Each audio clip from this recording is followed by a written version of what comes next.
আজকে আমরা নবম শ্রেণীর গণিত বিষয়ে কোষে দেখি 2 পাতা 27 সূচকের নিয়মাবলী এই অঙ্কগুলো 2-এর দাগের 1-এর সরলটা একটু কষবো। দেখো ভালো করে অঙ্কটা কি আছে। ফার্স্ট ব্র্যাকেট আরম্ভ 8 ভাজিত 27 এক্সের মাথায় -3 ব্র্যাকেট ক্লোজ দিয়ে পাওয়ারে দিয়ে আছে 2/3 গণিত প্রথম বন্ধনী আরম্ভ 64 ভাজিত 27 এক্সের মাথায় -3 ব্র্যাকেট ক্লোজ পাওয়ারে দিয়ে আছে বাইরে -2/3 সরল করতে বলছে। দেখো কিভাবে করবে, দেখো ভালো করে লক্ষ্য করো। খুব সহজ অঙ্ক, একটু চিন্তা করলেই দেখবে খুব সহজে হয়ে যাবে। কিভাবে করব দেখো। তাহলে প্রথমে লেখা আছে 8 আমি যেমন 8 লেখা আছে সমান আছে লিখলাম, ভাজিত মানে বাই দিয়ে লিখছি 27 এক্সের মাথায় -3। দেখো বুঝতে পারছি 8 যেমন আছে লিখলাম, এই ভাজিত চিহ্নটা আছে, ভাগের চিহ্নটা দাঁড়িয়ে দিয়ে দিলাম, বাই দিয়ে দিলাম, দিয়ে 27 এক্সের মাথায় 3 যেমন আছে তেমনি লিখলাম, দিয়ে হোল দিয়ে কত লেখা আছে 2/3। তাহলে বাইরে আমি লিখে দিলাম 2/3 পাওয়ারটা। গণিত এটাও সেম করো, 64 বাই 27 এক্সের মাথায় -3, প্রথম বন্ধনীটা শেষ করে দাও, বাইরে পাওয়ার আছে -2/3। আশা করি বুঝতে পেরে গেছো কীভাবে লিখছি। এইবারে দেখো আমার খেয়াল রাখতে হবে, এই যে নিচে দেখো 27 এক্সের মাথায় -3 আছে, আর এখানেও দেখো 27 এক্সের মাথায় -3 আছে। এই যে এক্সের মাথায় -3 আছে এটাকে আমি উপরে তুলে দেবো। তাহলে উপরে তুলে দিলে কী দাঁড়ালো দেখো, 8 লিখলাম, আর এক্সের মাথায় -3টাকে উপরে তুলে দিলে এক্সের মাথায় +3 হয়ে গেল। আর নিচে যেমন আছে 27 শুধু একা রয়ে গেল, দিয়ে বাইরের পাওয়ারটা যেমন 2/3 আছে রয়ে গেল। ঠিক আছে, গণিত এখানেও দেখো সেম করছি, 64 এক্সের মাথায় -3টে উপরে x³ হয়ে গেল, নিচে যেমন 27 আছে 27 রইল, আবার পাওয়ারটা -2/3 করে দিলাম। বোঝা গেছে। এবার দেখো এটাকে আমি দুইটাকে আমি কি লিখতে পারি, এইখানে কত আছে 8 8 x³ অর্থাৎ কিউ দিয়ে করতে পারি, এখানে 27 আছে, তাহলে আমি এটা লিখতে পারি 2ax/3 তার হোল কিউ লিখতে পারি।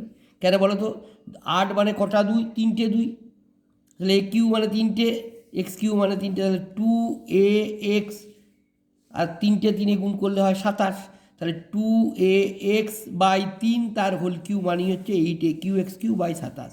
আর পাওয়ারটা কত দেওয়া আছে গণিত 2/3। এখানে গণিত দিলাম দেখো 64 মানে আমি লিখতে পারি দেখো 3টে 4 গুণ করে, 4 4 16, 4 16 64, তাহলে 4ax/27 মানে 3 দিয়ে তার হোল কিউ করে দিলাম। দেখো 4টে 3 গুণ করলে হয় 64, a3 মানে a কিউ হয়ে গেল, x3 মানে x³ হলো, 3টে 3 গুণ করলে হয়ে গেল 27। বাইরে পাওয়ারটা কত দেওয়া আছে -2/3 যেমন আছে লিখে দিলাম। বোঝা গেছে।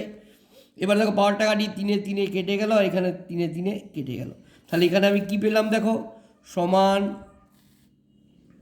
2ax/3 দিয়ে দেওয়া আছে হোল 2।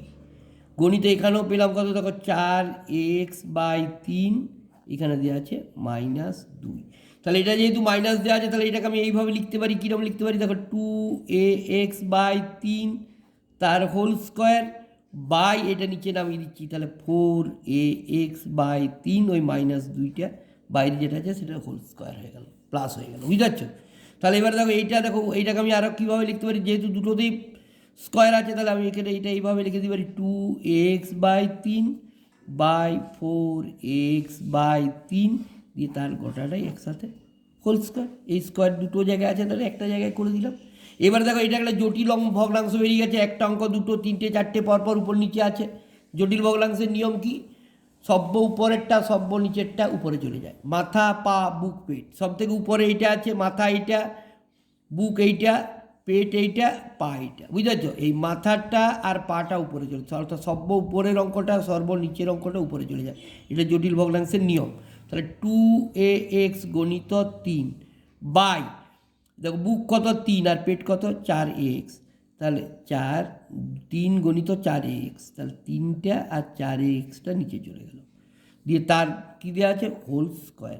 দেখো এই 3 কেটে দিলাম, এতে কেটে দিলাম, হয়েছে এক্সে কেটে দিলাম, 2টা কাটছে 2 2 4, সমান কত পেয়ে গেলাম বলো, সব কেটে গেল, উপরে 1 আছে, নিচে 2 আছে, তার হোল স্কোয়ার, 1 2 তার হোল স্কোয়ার সমান 1 4 উত্তর। আশা করি বুঝতে পেরে গেছো। আমি আরও সহজ করে দিচ্ছি, আরেকবার বলে দিচ্ছি, ভালো করে লক্ষ্য করো, কোনো জটিলতা থাকবে না। 8 ভাজিত 27 এক্সের মাথায় 3, তাহলে ভাজিত আছে বলে প্রথমে 8 যেমন আছে লিখেছি, ভাজিত মানে বাই, নিচে লিখেছি যেমন লেখা আছে শুধু নিচে লিখে দিয়েছি, পাওয়ারটা যেমন 2/3 আছে দিয়েছি। আবার দেখো 64 যেমন আছে লিখেছি, ভাজিত থাকার জন্য নিচে নামিয়ে দিয়েছি, 27 এক্সের মাথায় -3 দিয়ে ব্র্যাকেট ক্লোজ করে দিয়ে -2/3, ঠিক আছে সমান। এবারে দেখো আমি কি করছি, আমাকে কি খেলতে হচ্ছে, দেখো এই যে এক্সের মাথায় -3 আছে, এক্সের মাথায় -3টাকে আমি এক্সের মাথায় +3 করে উপরে তুলে দিলাম, তাহলে 8 আছে, আর এক্সের মাথায় -3টাকে উপরে তুলে দিলে 8 x³ হয়ে গেল। আর তলে 27 যেমন আছে পড়ে আছে, দিয়ে হোল দিয়ে 2/3। গণিত এটাও ঠিক সেম একই কাজ, 64 আর এক্সের মাথায় -3টাকে উপরে তুলে দিয়েছি, এক্সের মাথায় +3 হয়ে গেছে, তলে 27 পড়ে আছে, দিয়ে হোল দিয়ে -2/3। এবারে দেখো আমাকে খেয়াল কী করতে হচ্ছে, এখানে আছে x³ আছে, তাহলে এমনভাবে ভাঙতে হবে যাতে 3 পাওয়া যায়। তাহলে দেখো 2 3টে দিয়ে গুণ করলে 8 হয়, তাহলে 3টে দিয়ে গুণ করলে 8 হয়, আর 3টে 3 গুণ করলে 27 হয়। তাহলে দেখো, তাহলে আমি 2ax, এই যে 8 x³ আমি লিখতে পারি 2x, আর 27কে লিখতে পারি 3, দিয়ে তার হোল কিউ। 2ax তার কিউ মানে 8 আর 3 তার কিউ মানে 27, আর তার পাওয়ার বাইরে কত আছে 2/3, তাহলে 3 গণিত 2/3। এখানে গণিতের চিহ্ন দিয়েছি। আবার দেখো 64টাকে কিউ করতে গেলে 4ax, তাহলে 4 মানে 3টে 4 গুণ করলে 4 4 16, 4 64, আর এর মাথায় 3, এক্সের মাথায় 3টে মানে ax তার হোল কিউ করে দিয়েছি, আর 27 মানে 3 দিয়ে তার এখানে পাওয়ারে 3 করে দিয়েছি ব্র্যাকেট দিয়ে, আর বাইরের পাওয়ারটা গণিত -2/3 যেমন আছে লিখেছি। কাটাকাটি করে দিয়েছি, 3 3 কেটে গেছে, এখানেও 3 3 কেটে গেছে, তাহলে এখানে কী পেয়েছি 2x/3 দিয়ে তার এই যে স্কোয়ারটা আছে। গণিত এখানে কত পেয়েছি 4x/3, বাইরে আছে -2, পাওয়ারে আছে -2। এবার দেখো এখানে মাইনাস আছে বলে আমি এই পাওয়ারটা মাইনাস আছে বলে এটাকে আমি নিচে নামিয়ে দিলাম, তাহলে উপরে প্রথমে একটা 2x/3 তার হোল স্কোয়ার যেমন আছে লিখে দিলাম, বাই দিয়ে এই 4x/3টাকে এইদিকে করে এই মাইনাসটাকে নিচে নামানোর জন্য প্লাস হয়ে গেছে 2x/3 তার হোল স্কোয়ার। এবার এটাকে আমি কীরকমভাবে লিখতে পারি না, দেখো এটা 2x দুটো দিয়ে স্কোয়ার আছে, তাহলে 2x/3 আর 4x/3 দিয়ে গোটা তার হোল স্কোয়ার লিখতে পারি। এবার এটা একটা দেখো উপর নিচে অঙ্ক হয়ে গেছে, তাহলে কী হচ্ছে তখন এটা জটিল ভগ্নাংশের নিয়ম হচ্ছে সব্য উপরের অঙ্কটা সব্য নিচের অঙ্কটা উপরে চলে যায়। দেখো 2ax গণিত সব্য নিচে আছে 3 উপরে চলে গেছে, নিচে আছে মাঝে দুটো অঙ্ক অর্থাৎ 3 আর 4x, এই দুটো নিচে চলে এলো।